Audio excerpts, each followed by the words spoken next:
is teaching children to express their feelings. One thing we do is we collect dictation from children.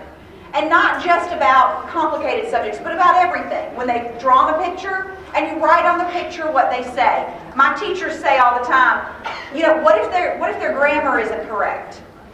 You write what children say on their work. And when children, especially young children that are still learning about grammar and how that works, you write down what children have to say. You let children journal. Whenever I make suggestions to let preschoolers journal, what's the first thing that people always say to me? They can't write. My children can't write, but what do children do? Children draw, and you can dictate for them, and children will tell you a lot about what's going on with them if they can draw it. And sometimes if you have a child that can't tell you what's going on, they can draw it for you, and then sometimes just having the drawing will allow the child to speak more freely about it when they sort of have that visual cue, like, oh yeah, this is what I was talking about, or this is what I wanted to say next. That will help them sort of work through some social and emotional issue or conflict that they're having. And then asking children, what should we do? We have a problem. What should we do? And it's also important to practice these things. It's great to practice them when children are actually having a conflict, but to set up some scenarios and to practice some of these things with children. And to tell them ahead of time what you think is going to happen. When you put a new cash register out in the dramatic play, what's going to happen? Everybody wants to play with it. So, to me, it's silly to not say that morning when you're telling the children the cash register's out, to not say, I acknowledge that a lot of you are going to want to play with it today.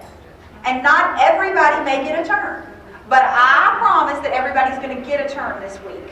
Or however it is that you're going to work that. But giving them the clue that this is going to be a problem and that this is going to be a conflict. Because in those kind of things, what you have sometimes, if you don't let everyone have a turn or have an opportunity, is you have those children that are so ill-equipped that they just steer clear of the situation altogether. They're like, oh, cash register is really popular, I'm going to blocks. Because they know that they don't have the language and the skills to compete and to get the opportunity to have their turn. And when a child wants a turn, they want a turn with a cash register, and they can't say that, what do? That's out. They hit, they push, they bite, they kick, whatever their thing is, that's what they're going to do. And that's their sign that I want something and I can't get it.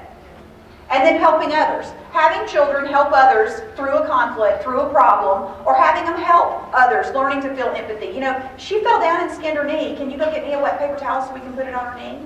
And you'll see children start to develop those things when they realize, and to say, how would you feel if your knee was scraped up? And again, that's one of those things that for a lot of children they can't get yet, but you ask the question, and if children can't answer it, then you answer it, you answer it for them. I think I would feel bad if my knee was hurt, if I'd scraped up my knee. And go ahead and answer those questions for children and start building that foundation for them. Okay, some activities. One of the things that we often do with children is we talk about all the things they can't do. 4-year-olds can't do, 3-year-olds can't do, a lot of things. But what we forget to talk about is what they can do. And so I think in a classroom it's important to have a can, which is all the things that your children can do. And you can either do this as a class or you can do this individually, having children write the things down that they can do. But I want you to think about your children when you got your group back in August or September or however you rotate. What are some of the things that your kids can do now that they couldn't do before in your classrooms? Whether it's filling paint cups, whether it's putting their own stuff up, whether it's, for some of you, you've toilet trained children this year. And so those things are important to acknowledge. And I think sometimes with young children, we just forget there's so many things that they can do. So focus on some of that. Doing photo albums. Young children love to see pictures of themselves.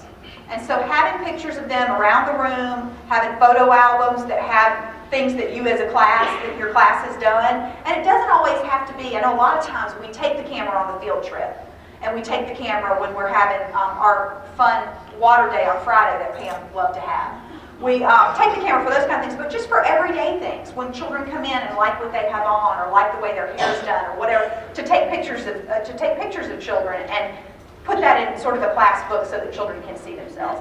Playing games, whatever games, and it depends. This is going to depend widely on what age group of children you have, but starting to play games and take turns in a way that's appropriate for whatever age group you work. And feeling dolls.